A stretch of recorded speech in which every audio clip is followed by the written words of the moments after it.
Hello, Ogre27 Kane here today with a review of Tactics Ogre, Knight of Lodis for the Game Boy Advance. Definitely a hidden gem and one of my favorite games on the system. If you haven't tried this game and you're recently getting into the new Tactics Ogre Reborn, I totally recommend coming back to this game. Let's get into it. First up is the story. It revolves around an island named Ovis just off the main continent of Lodis and Zetegenia.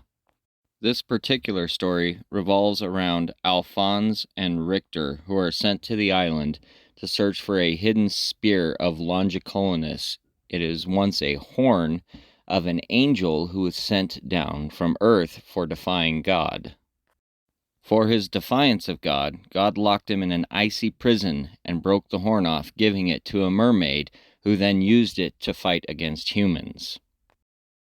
After realizing the devastation the spear could cause, the mermaid's sister, who had then fallen in love with a human, chose to hide the spear in a sanctuary, hoping to end war, but little did she know she was just setting it back. The two friends set forth on a journey to find the spear. Little do they know that it will be their undoing and their division. Who will come up with the spear? Who will become the victor? Who will claim the Isle of Ovis for themselves? This is one of the main draws to the story, and one of the main reasons to play this. If you enjoy a story about betrayal, love, loss, friendship, and everything that can come with all of these emotions, then this story should draw you in. It took me right away. I only finished about 2 missions before I was hooked and had to complete it. So next up, let's talk about the gameplay. It's a traditional tactical RPG where you visit towns, craft new gear, upgrade gear, get new characters, get new items, and look for mini-quests. You also have your main quests and a world map in which to visit all of these things. The gameplay loop is simple and satisfying. It's a traditional tactical style game. There's nothing different about it. It didn't try to reinvent the wheel. It just simply takes what's there and makes it much better. The story elements and the engagement brought on by that will keep you rolling from battle to battle. There's nothing that will hold you back in any way, shape, or form. The pacing in this game is perfection. Just like all other Ogre battle games, you will be hooked from the first mission to the last. And if for some reason you do have any issues or irritations, it has a pretty good tutorial and hints mode. And everything has its own little icon that you can look at and gives a description to it. It's pretty handy and useful. And most importantly, one of the best gameplay features and one of my favorite things is being able to go back in and view the story and see all the elements. Sometimes you have to look at things and put them together yourself. If you look at the lawful and chaotic paths, some things will make sense where others don't. It doesn't give you a lot of clarity in which path is actually correct until later on in the game. And lastly, part of the gameplay, of course, is the graphics and animation. For a Game Boy Advance game, this game is absolutely gorgeous. The pixel art is stunning. It doesn't look like Quest spared any expense in this game. At this point, Quest was being bought up by Square Enix, and you could tell this was kind of their last artistic oorah. They did a fantastic job and couldn't have gotten it any better. So now I want to talk about the battle system, one of my favorite parts. It's a traditional tactical RPG, nothing different, 4x4 grid, but everything it does right. The system includes many unique features, such as back attacks, formations, magic attacks, and other things that try to shake the game up a little bit for you and make you think about things in a tactical way. Utilizing a character's strengths and weaknesses to win the battle is definitely what the game is pushing you towards. If you use a knight, know that not only can he take damage, but he can heal. If you use a dragoon, not only is he great against dragons and beasts, but he helps his fellow characters do the same. Another cool feature about the battle system is the ability to have foresight in whether or not your attack will land and the percentage of what will land at. This is extremely helpful, especially when you're outnumbered and you really need to plan ahead.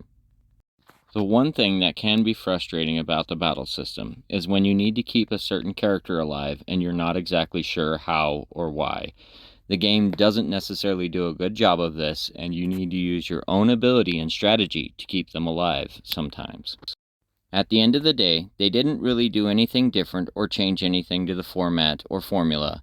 They just did what they did really, really well. If you enjoyed tactical RPGs, you cannot go wrong with this one.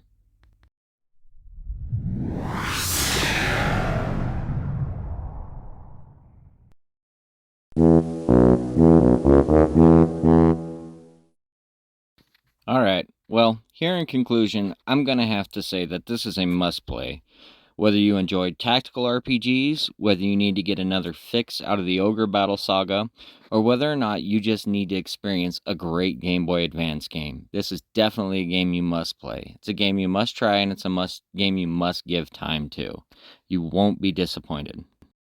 Alphonse does not seem like that deep a character, and neither does Richter at first, but once you really get into the game, and you actually see who they are, it may change everything about how you viewed the series before.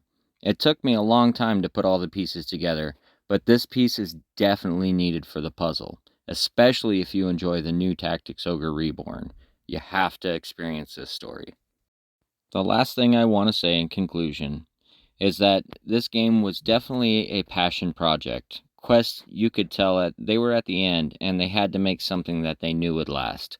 They obviously didn't have Matsuno at this point. They didn't have a lot of the talent they had left, but they still had an incredible story and a great group of people making a game that can't be left to the past. You have to try this.